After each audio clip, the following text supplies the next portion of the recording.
場暴雨遍地衝去，最堅強人牆緩緩倒退，面前澤國堆積眼淚，換成熱血流於心裏，獨行萬里寸步失據，記憶綿綿如流水，愛似是夢偽壯舉，落寞了絕望了，還在繼續追。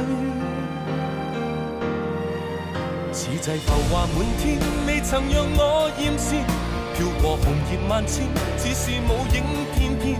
散在風，說着秋，引着冬雪又染，留待我實現送你的萬語千言。走過泥濘四千，為求望你一面，想說離別夏天，轉換了幾多秋天變地變，年月碎落眼前，遠海中出桑田，遺留下你的心不會變。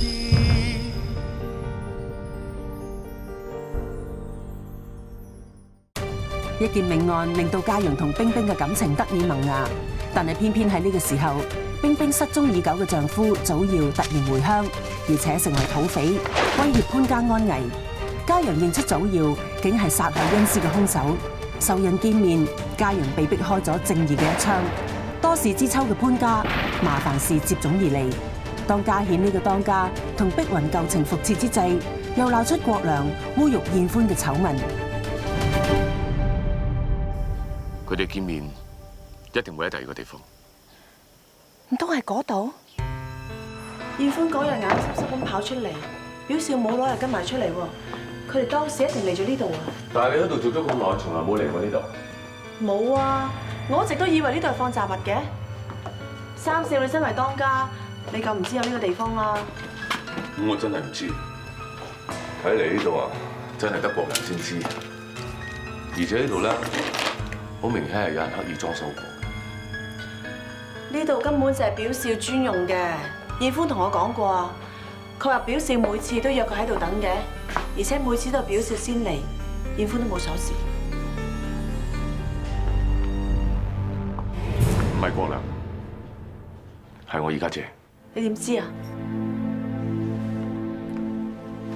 沙田春雨呢一幅字畫咧，係10幾年前我阿爸一個朋友南海居士送俾我二家姐。其實我二家姐都唔明當中嘅意思，佢淨係覺得佢手字好靚，所以專程揾人標起咗沙田春雨到心空。咁即係咩意思啊？心無一物，咩都唔使煩。三少啊，今日係燕歡梳起嘅日子啊，我都係去玉冰堂度睇下佢。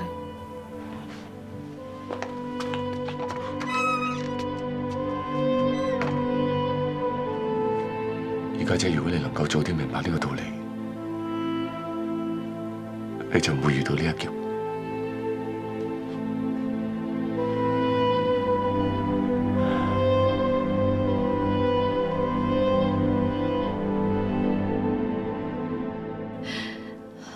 雲姐，我真係冇用啦。唔好怪自己嚇。但係我驚遲早都會穿煲啊。得啦，放心啦，雲姐會幫你諗辦法。雲姐，得啦，我就唔信我哋玉冰堂成班姊妹養唔大一個蘇蝦。但係只不過係因為我連累到玉冰堂嘅名聲啊。啲人係明白事理嘅，就知道錯不在你，錯嘅係表少嗰個衰人啊，係佢呃你在先，推卸責任在後啊嘛嚇。最怕唔係人人都咁講道理，我自己衰就好啦。而家仲連累埋雲姐你，連累埋大家。人誰無過啊？其實當年我都同你一樣做錯過，而家後悔太遲。咩話？我先頭諗唔到晒，因為我覺得好內疚啊！我唔想你諗翻轉頭嘅時候會同我一樣經歷，個心翳住咁就一世。雲姐，原來你有咁多心事㗎。放心啦，冇事。咸豐年嘅嘢唔記得都罷。放心，我當你係女咁樣，唔會俾人蝦你嘅。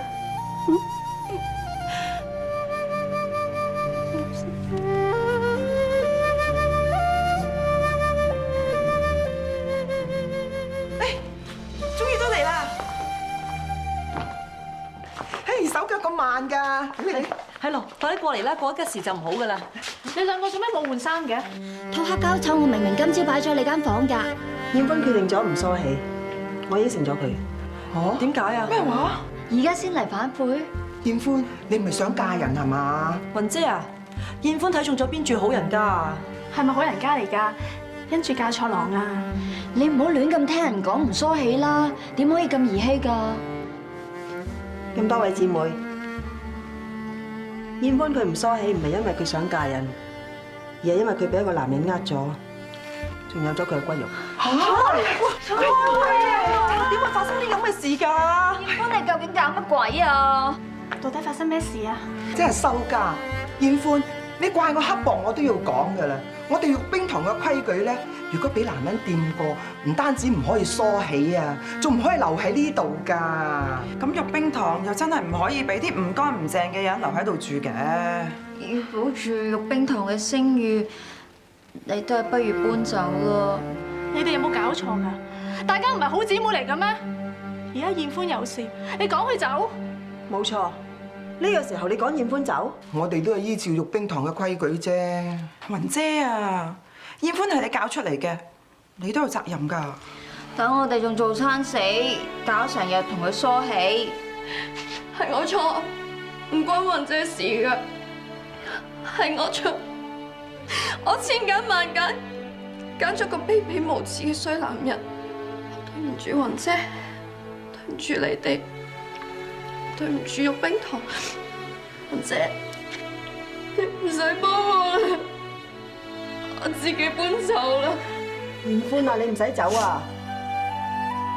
搞成咁樣唔通你想嘅咩？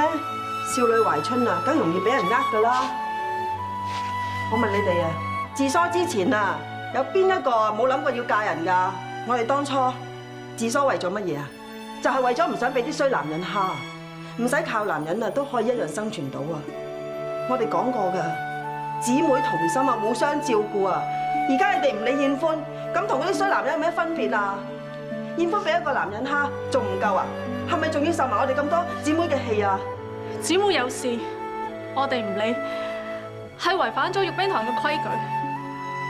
我第一個支持燕歡，你唔好走啊！其實都係我啲男人衰啫。如果呢個時候真係要燕歡走嘅話，真係好冇陰功㗎。雲姐就講得啱嘅。而家燕歡帶住個肚，如果趕咗出去流離浪蕩，我哋個心啊點會過意得去啊？多謝你哋啊！傻㗎你！對唔住啊，雲姐，對唔住啊，冰冰，我做錯事要你哋為我擔心。傻啦，你唔好自責啦，最衰係個表笑咋。雖然我冇梳起，但我一樣當你係好姊妹嚟㗎。其實我都有錯，我之前唔應該叫燕歡佢落咗個蘇蝦嘅。而家蘇蝦可以保得住，大家都可以安心啦。其實蘇蝦真係冇罪。燕歡啊，你唔好再愁眉苦面啦。你睇下，成個玉冰堂啲姊妹咁關心你，雲姐又錫你喎，你應該開開心心過日子至係啊。我知㗎啦，我會好好咁湊大個蘇蝦㗎。我都會同班姊妹再商量，安排燕歡日後嘅生活嘅。咁燕歡仲會唔會返絲廠啊？我想返工啊！我想自己賺錢養大個蘇蝦。你返絲廠都可以，但係你個肚一日一日咁大，你要有心理準備，你會聽到好多人講閒話，可能幾惡毒嘅説話都會有嘅。我驚你承受唔起啊！我知道㗎啦，我自己做過嘅事，自己會去面對。燕歡啊，我真係好佩服你啊！啱嘅，女人始終應該靠翻自己。咁表少嗰邊呢？你哋打算就咁算數啊？嗰個衰人立心唔認，潘家又藏細打，一定會包庇佢。我哋都冇佢符，反正我哋都唔想張揚件事。而家最緊要嘅咧，就係燕歡第日點樣湊大個蘇蝦。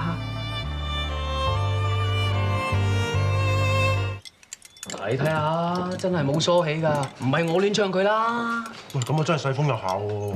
係咧，計我話咧，佢同班老姑婆住咗咁耐，忽然之間縮沙唔梳起，計我話90有咗。喂呀，你哋收下把口啦。做咩啫？成日幫住佢，佢好肚你㗎。你係講夠未啊？成班鬼賴口，唔知頭唔知路，唔好亂咁噏啦！我冇份講㗎。鬼賴口，大家都係工友，唔使喺度唱生晒嘅，我哋唔好蝦㗎咋。做得出咧就唔怕贏，我哋潘家村都有條鄉例㗎，未成親就大肚咯喎，第時點見人呢？你講夠啦！走啦！燕歡啊，唔使驚佢哋㗎，使乜理佢哋啫？想人唔講嘅，咪叫燕歡唔好做，翻去專心養胎咯。阿傑，你係咪要我同大少講？你有正經嘢唔做，喺度掛住講是非啊？誒，你收口啦，唔好食啦，做嘢。啊，唔講咯，做嘢。唔好講燕歡話話啦。初九，表姐喺邊度？佢今日有課收喺絲綢室嗰度。表少，我哋有嘢同你傾。咩事啊？你睇唔到我做緊嘢嘅咩？有咩遲啲先講啦。呢件事好緊要㗎，唔該你停晒手頭上嘅工作啦。你咩身份啊？我做咩？幾時輪到你呢個女工吩咐啊？你對燕歡做過啲乜嘢？你心知肚明。你係唔合作嘅，我哋就喺度同你講清楚佢。全部同我翻出去！阿威，同我翻去絲綢莊攞翻上個月嘅入貨記錄嚟。係表先。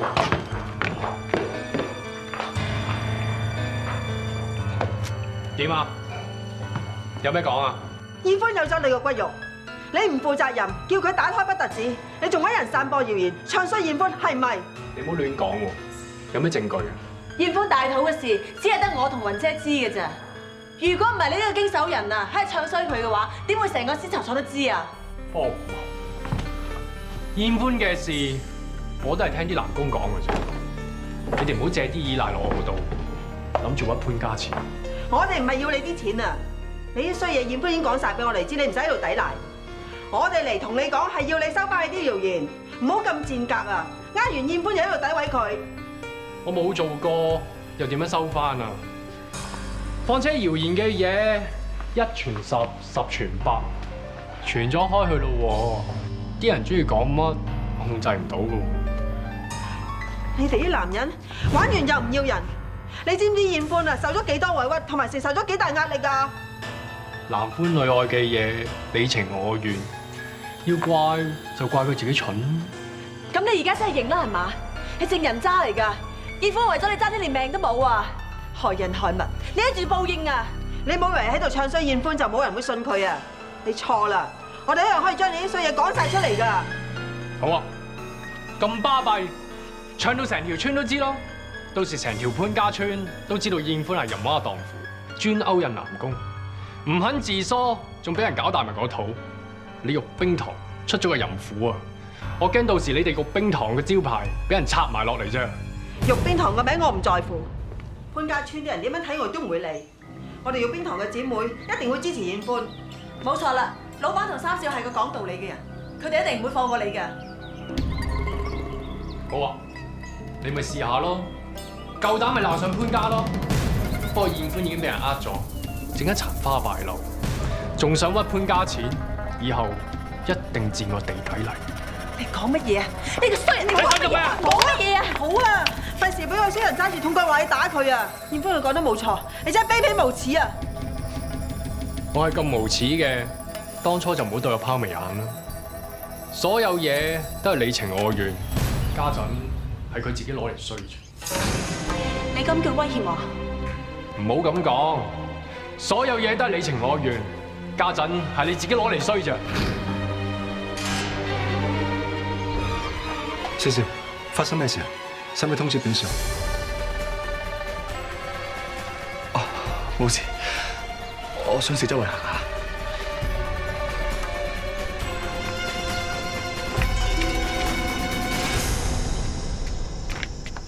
子晴，燕歡佢點啊？翻咗去玉冰堂，啲姊妹睇住佢。佢冇事就好啦。但係咁樣講法，點會冇事啊？你哋啲男人一個二個都係咁，狗口長不出象牙。唉，唔關我事㗎，係阿傑佢哋講啫嘛。我根本就唔信燕歡係啲咁嘅人，你信我啦。我信你，你信唔信我？我啲姊妹要我還錢啊！你借住5蚊俾我先啦。嚇？可以借嘅之前我已經借晒俾你㗎啦。3蚊，1蚊啦。我啲工錢又唔多。得啦，算啦。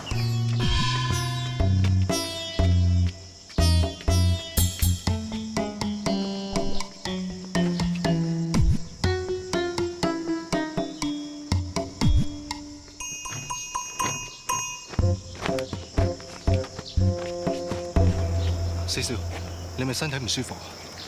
哦，可能見日頭太曬，有啲暈啫。你幫我去攞支藥走過嚟啊！我揾個陰涼嘅地方坐下得㗎啦。四少，你自己小心啲。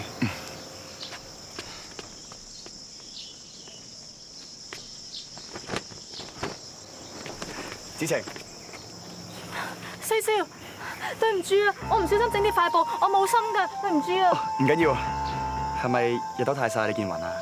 唔係，我自己有啲嘢煩啫。你有啲咩煩啊？不如講俾我聽啊！我老豆俾人誣衊拉咗去坐花廳，如果冇錢疏通嘅話，佢會俾人打靶㗎。你唔好咁先啦。其實呢個都係我家事，我唔應該煩到你嘅，我自己諗辦法得㗎啦，唔煩你啦，思思。唔係，子晴。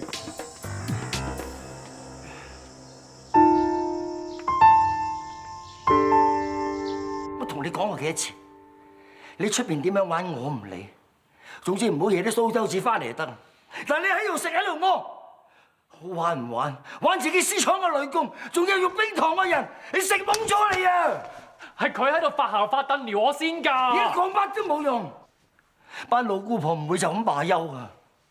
呢件事如果俾我大哥知道，你唔使旨意留喺永泰隆啊！姨丈，唔係咁大件事啊！我哋係啱啱先搞擴充絲廠嘅事，你就搞個大頭佛出嚟，我真係唔該你啊！我求下你，唔好再傳咩謠言，唔好再惹麻煩俾我啊！但係佢哋講到明會鬧上潘家，諗住搞大件事喎。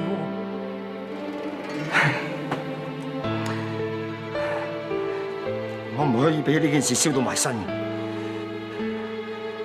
咁啊，我揾個藉口，等你盡快上佛山，搞開新廠嘅事，暫時避下風頭。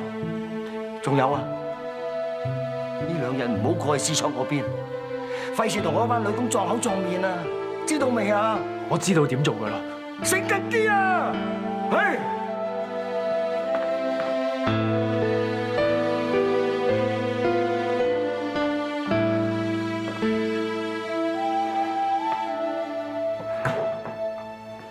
師弟，你做咩啊？三哥，頭先食飯嗰陣時，見你冇嚟精神咁嘅咯喎，你咪唔舒服啊？三哥，嘉佑，你都嚟咗啊？係啊，大哥，嘉星，你咩事啊？今朝見你好地地㗎，我同你三哥出去傾完生意翻嚟之後，你成個變晒嘅。係啦，到底邊度唔舒服啊？我冇唔舒服啊。其實今日絲綢廠發生咗件事。咩事啊？今日我見到表哥係咁俾雲姐同埋冰冰鬧，話佢呃咗一個女工叫做燕歡嘅感情，仲搞大埋佢個肚。表哥唔認，仲鬧翻佢轉頭。真定假啊？大哥，如果國良真係做埋啲咁嘅禽獸行為咧，我哋唔可以姑息佢。如果國良真係咁做，真係太過分。你放心，我會查清楚。你就係因為聽到呢件事，所以覺得唔舒服。我見到表哥係咁鬧雲姐。佢哋仲講咗好多嘢，我望住嗰個情景，我唔知點解我腦裏面突然間閃過表哥同埋二家姐鬧交嘅記憶嘅。你唔好以為同佢相好，你就可以互助往嚟，尊貴統帝。我最憎人哋以為我好啱，搞我哋絲綢廠。你話我尊貴統帝？1個月之前，你幫我揞住單嘢嗰陣時，張單你自己都有份簽名作實㗎。乜你以為我呢度做當家嘅？唔識得將啲單據留低，你嗰啲所有證據，我已經收埋喺第二個地方啦。我都唔知點解會咁嘅，但係我肯定我唔係發夢啊！我應該曾經見過佢哋嗌交㗎。家星啊，你試下再諗下係幾時同埋喺邊度見過佢哋嗌交？我有努力咁曾經諗過嘅，但係我真係諗唔到。唔緊要，嘉升，你而家試下再細心啲、仔細啲咁諗。如果你諗起啲乜嘢嘅，三哥即刻幫你攞筆記低佢。你咁樣有可能可以記翻起全部嘢嘅，知唔知啊？點啊？諗唔諗到啊？我真係諗唔到啊！我頭好痛啊！得啦得啦，咁唔好諗啦，唔係影響身體仲麻煩添。加油啊！唔好逼佢啦。當然，你冇啲啊，師弟，而家咩都唔好諗，放鬆心情。其實你今日已經全部做好到，我好有信心，你一定會記翻晒所有嘢。而家你最緊要咧，精神爽利，其他嘢自己結算啦。加油啊！我哋唔好阻佢啦，早啲休息啦。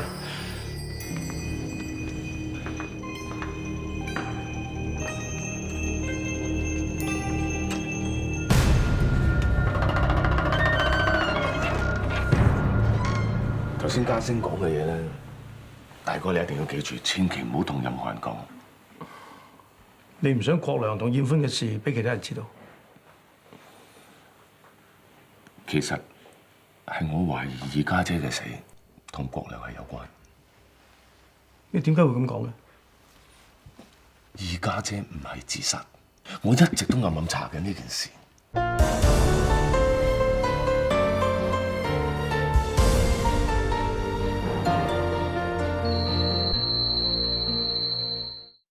原來二家姐同國良佢有私情。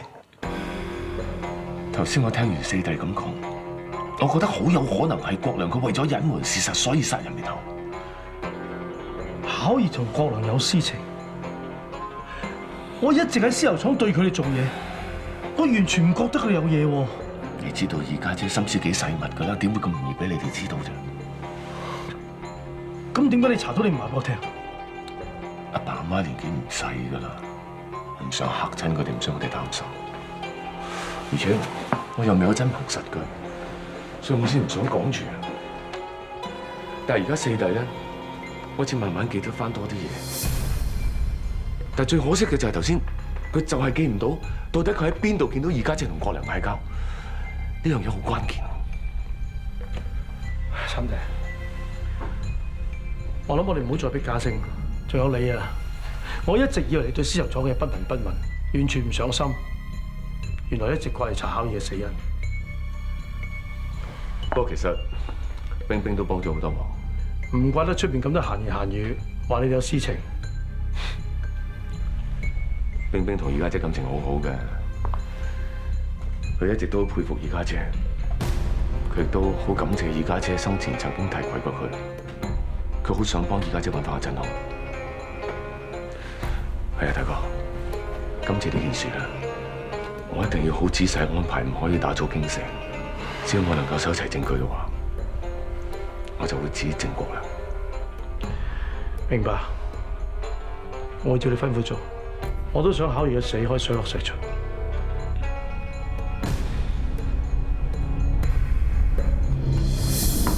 呢個表少一定係成日利用呢種關係去穿櫃桶底。二小姐覺得佢貪得無厭，所以揸住佢嘅證據，要佢填翻筆錢。佢冇錢還，所以殺人滅口。二家姐同國良真係有私情。呢個表少簡直唔係人嚟嘅，成日利用感情嚟攞便宜。先係二小姐，跟住又係燕歡，而且仲係殺人犯添。啊係啊，我聽聞二老爺好似話要安排佢佛山喎。如果佢走咗嘅話，咁咪好麻煩咯。而家我係大當家，幾時到佢話走就走？咁我有咩可以幫到你啊？你揾機會咧，幫我同阿燕歡打聽一下口風。佢哋兩個曾經喺埋一齊，我諗佢唔多唔少都會知道啲嘢。佢呢排聽埋咁多是非，我都好擔心佢。我晏啲會去睇下佢。一個女仔聽埋咁多冷言冷語，俾人指指點點，一定好難受。我哋睇下點樣可以幫到佢。我明㗎啦，正所謂人言可畏，尤其係潘家村添。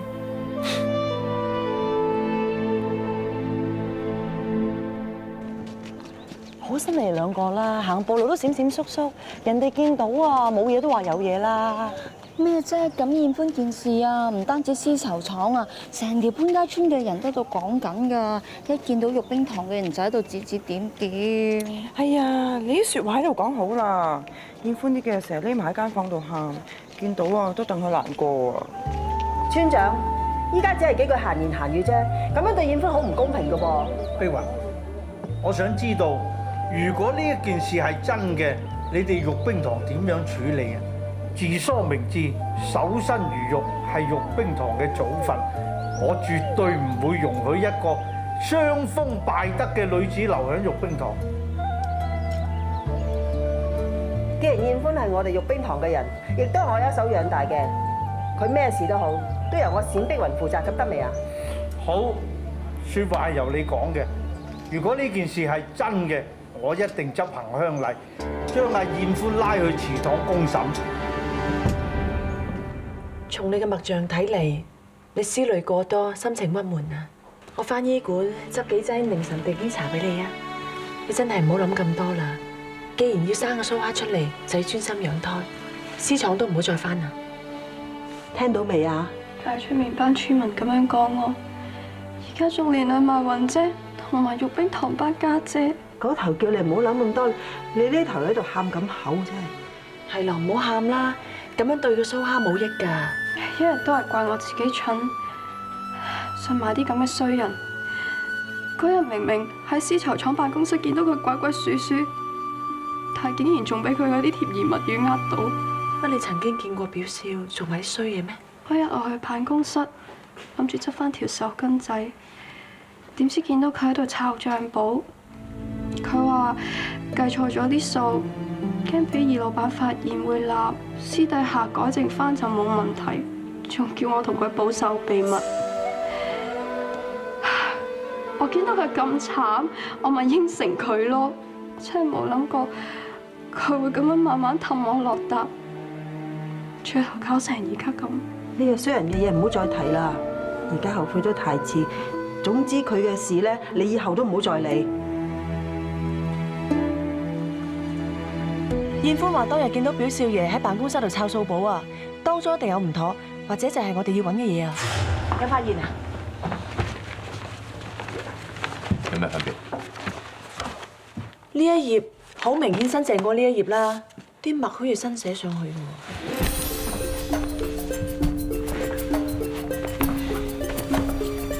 條線咁新淨嘅，好似係重新擦過再裝上去㗎。好明顯。原本嘅呢一頁俾人換走咗啦。唔通呢一頁就係表少要改正嗰一頁？咁呢一頁佢攞咗去邊啊？一定俾佢毀滅咗啦！我識佢百密一疏，而家可以肯定2月初8一定有事發生。2月初8表示話批染料咧，通常擺喺最埋邊嗰度嘅，但係1年先用得1次，平時根本用唔着嘅。因為呢個客咧係新會嘅，1年先訂1次貨。用指定嘅醬紫色，話啲貨咧我哋印度嘅。大少喺晒度啦。係啊，呢批染料啊，仲咪成日有貨㗎，但好奇怪喎。表少一知道有貨咧，就入定一批擺喺倉嗰度嘅，平時根本用唔着咁多嘅。係用唔着咁多先冇人理。咦，咁輕嘅？誒，大少啊，哦，奇怪啦。明明12箱嘅喎，但係有6箱都係空喎。三表哥，我知道佛山嗰度咧有個行家叫彭老闆，喺德國嗰度引入咗一批最新嘅蘇絲機，我諗住揾日約佢出嚟取下經。如果我哋嘅新廠房可以用到呢批新機器嘅話，對我哋永泰龍嘅生產效率大有幫助啊！做足準備功夫喎嚇，阿國良，你今次去做開荒牛咧會好辛苦嘅，不過姨丈知你掂嘅嚇，總之你過到嗰邊咧，修心養性，俾心機做好啲嘢佢嚇。我知道啦。好啊，修心養性好啊。不過國良啊，你講嗰個彭老闆咧，我都識。佢個機械圖解咧，我都有喺度。我睇過㗎啦，係一個新發明，而且佢蘇絲機個速度咧，快過我哋用嗰啲起碼2倍以上。係，但係好可惜，我又收到軍部嘅資料，其實喺佛山嗰邊個發電量根本就唔夠，只係可以僅提供俾我哋軍部使用嘅啫。嗱，民用嘅工廠生產嘅，喺1年之內都唔會超越到我哋順德。咁冇電啦，就乜都冇得喐噶啦。咁所以二叔啊，我哋嗰個新廠房計劃咧要擱置啦。咩？我請示咗阿爸噶啦。擱置？但係我哋之前投放咗好多金錢落去嘅噃，如果而家先放棄，我哋會蝕好多喎。咁無底深潭嚟噶嘛，唔通越踩越深咩？呢樣嘢咧，二叔你之前教過我㗎，我終於明點解啊！咁可以唔用新機器，用翻傳統嗰隻都得㗎。咁用翻傳統嗰隻，使乜喺佛山度開間新廠啊？有啲嘢叫做鞭長莫及㗎嘛，國良。二叔啊，係，我跟你學嘢係咪學得好快？後生可畏，阿嘉陽啊，估唔到你對於佛山嘅時局掌握得咁透徹啊！既然係咁就照你意思啦。議長啊，使唔使向二伯父再請示一下？梗係唔使啦，嘉陽係當家嚟噶嘛，咁佢揸主咪得咯。嚇，多謝二叔。照四弟所講，巧兒係知道國良穿櫃桶底，所以國良先會殺咗你二家姐。如果二家姐真係有證據喺手嘅話，以佢嘅性格，一定會收埋喺好秘密嘅地方，國良一定揾唔到。之前你話揾過二小姐嘅房間同埋辦公室，都揾唔到啲乜嘢，咁即係話仲有其他地方啦。咁會收埋喺邊啊？會唔會係佢哋幽會嘅地方咧？但係咁秘密又好難揾。咁要安全，唔一定要遠，分分鐘就喺絲綢廠。只要我哋盡快揾到證據，就唔到呢個國良抵賴。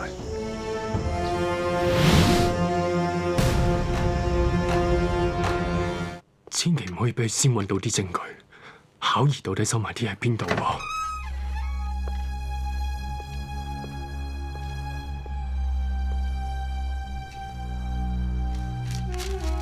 二小姐啊，姑爺話同方老闆傾生意，今晚唔翻嚟絲綢廠喎。哼，平時做嘢又唔見佢咁積極，呢啲時候又咁勤力，我話佢根本就係想飲花酒嘅真難能唔信病。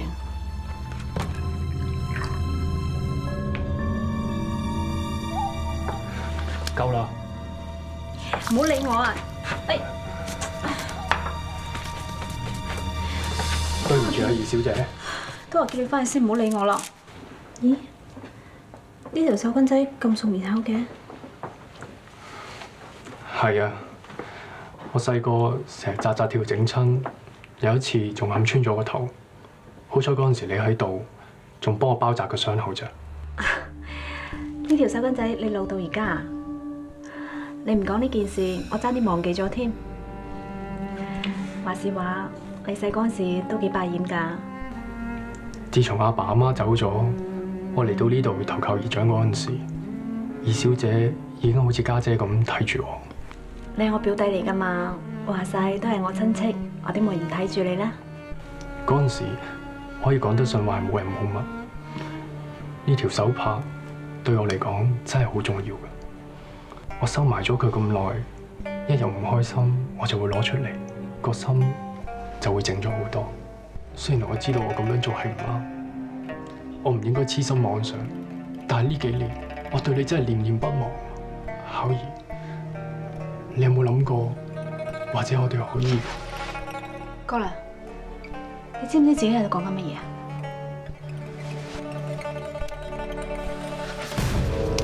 國良！你喺度亂講乜嘢啊？我一直都放你喺我心入面，我唔敢，亦都冇機會同你講。我平時對你係點，我唔信你唔知。唔通你睇唔出我對你係真心嘅咩？我唔知。平時除咗做嘢，我從來都冇正視過你。我之前提攜你，係因為覺得你做到嘢。你即刻扯。今晚發生嘅事，我當冇發生過。我亦都唔會同阿爸二叔講。你唔好再喺度胡鬧。巧兒啊，你清醒啦！你自己都識講，姑爺喺外面用你啲錢嚟玩女人，佢收埋幾多個女人，你知唔知？多到你唔信。呢啲嘢你知，我知，話唔定我姨丈、你阿爸，甚至乎成個潘家都知啊！啲人喺背後揞住半邊嘴笑你，你又知唔知啊？巧兒，我心痛你，你同呢個入贅男人一齊咁，佢有冇珍惜你、愛錫你、呵護你？你覺得你咁樣滿足咩？你哋根本就唔幸福，保證根本就配你唔起。點解你仲要拒絕我，繼續委屈你自己咁傻啊？你收聲！我好嘢唔需要你，我同姑爺之間嘅感情，你更加冇資格理。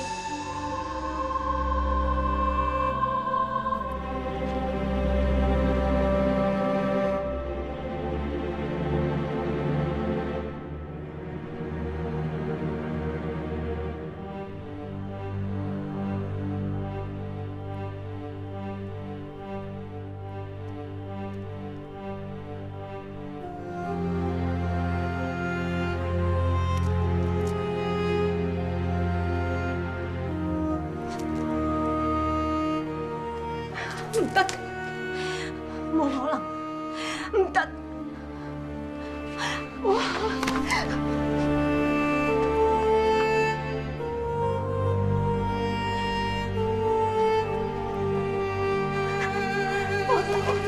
過來幫手！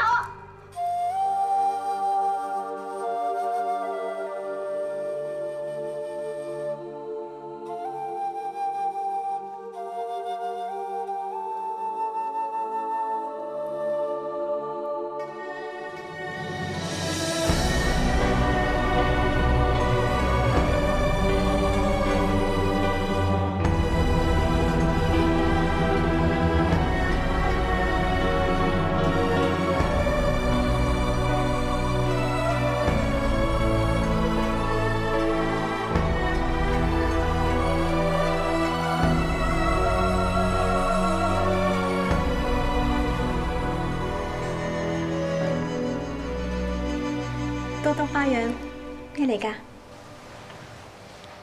哇，好靚啊！啲花紋咁複雜，但係望落去仲好有立體感添，同我哋傳統嗰啲刺繡完全唔同喎。呢條係法國最時髦嘅提花織，係用特別嘅機器編織而成，確保每一條絲巾嘅圖案唔會有任何嘅參差。外國啲機器越嚟越發達。其實我哋要守住絲綢呢一行，睇怕越嚟越艱難啦。你咁叻，怕咩啫？我哋可以研究一下，參考下佢哋點樣做㗎。口甜舌滑，不過我對你好有信心，終有一日你一定會出人頭地㗎。有樣嘢我想俾你。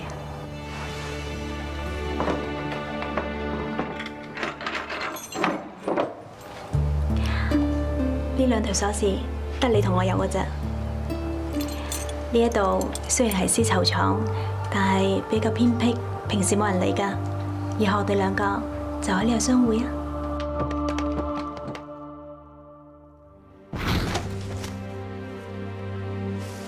呢6箱係你㗎，呢6箱染料本來就應該喺永泰朗個貨倉度。如果唔係因為我偷偷地跟住嚟呢一度，我都真係估唔到你居然專櫃桶底。你點解咁做？枉我咁順利，將所有染料嘅數俾晒你管，你居然做出啲咁嘅嘢！巧兒啊，你聽我解釋啦。做咩解釋啊？有單有據。呢一批染料本來有12箱，今日我去貨倉嗰度睇，得個6箱，因為另外嗰6箱俾你搬咗嚟呢一度嘛。我知你點諗㗎？你諗住阿媽等埋咗佢，收咗啲錢就自己當落袋，到要用嗰陣時你先填翻筆數，係咪啊？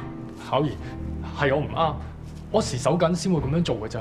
我諗住一有錢就會補翻俾絲綢廠，我唔係有心呃你㗎。你唔好再講咁多廢話，即刻同我搬翻你6箱去貨倉度啊！巧兒啊，我已經收咗人錢，要即刻交貨。如果交唔到貨嘅話，你叫我揾咩賠翻俾人啊？呢啲係你嘅事，你做之前冇諗清楚㗎嘛？總之話俾你聽，如果你填唔翻呢一批數嘅話，唔好怪我冇情講。唔好啊，巧兒，係我唔啱。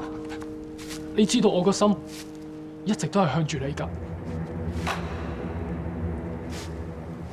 我知，之前我幫你包紮傷口個手巾仔，你一早等咗啦，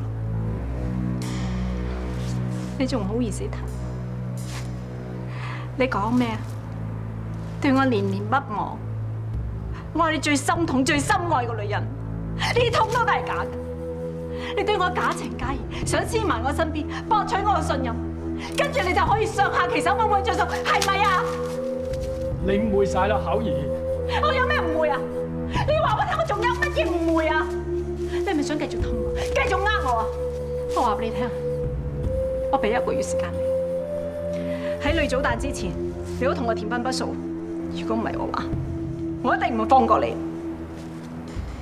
仲有你聽住，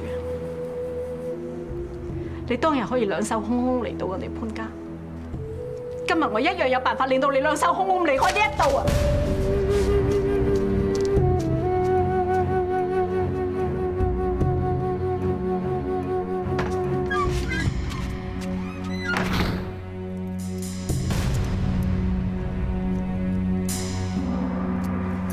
三表哥係咪發現我有咩唔妥啊？所以先故意唔俾我離開呢度咧。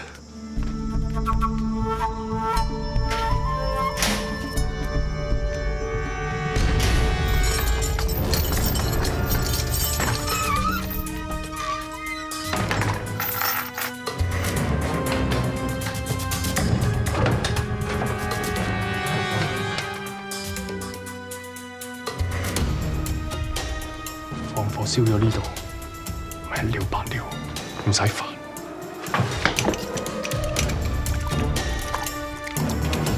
表少，收手啦！真係諗住一把火燒晒呢度，毀屍滅跡。你哋點解會喺度嘅？三表哥，你講咩放火燒屋啊？你心知肚明，你穿櫃桶底嘅單據，我而家真冇收埋喺度。我哋知你每日3點都會晒場巡視嘅，所以專登報個局，等你聽到。要怪怪自己身有事啦！我都唔明你講乜，我只不過咁啱經過呢度，見到道門虛掩，一時好奇走埋嚟睇下啫嘛。你仲講大話？我哋跟住你，見你鬼鬼祟祟走嚟呢度㗎。道門虛掩，睇住你用自己鎖匙開道門入嚟，你驚我哋揾到你穿櫃桶底啲單據，仲有你驚俾我哋知道我而家即一直包庇住你，所以諗住一把火燒晒所有證據啊！我真係越聽越唔明啊！二小姐又點會包庇我啊？你唔明係嘛？咁我講清楚俾你聽，你同我二家姐一直有不可告人嘅關係。講，係咪你殺佢？此際浮華滿天，未曾讓我艷羨。飄過紅葉萬千，似是舞影翩翩。散在風雪着秋，引着冬雪悠然。留待我實現送你的萬語千言。走過泥濘4千，為求望你一面。霜雪離別夏天，轉換了幾多秋天變地變。年月碎落眼前，遠海中出桑田，遺留下我的心不會變。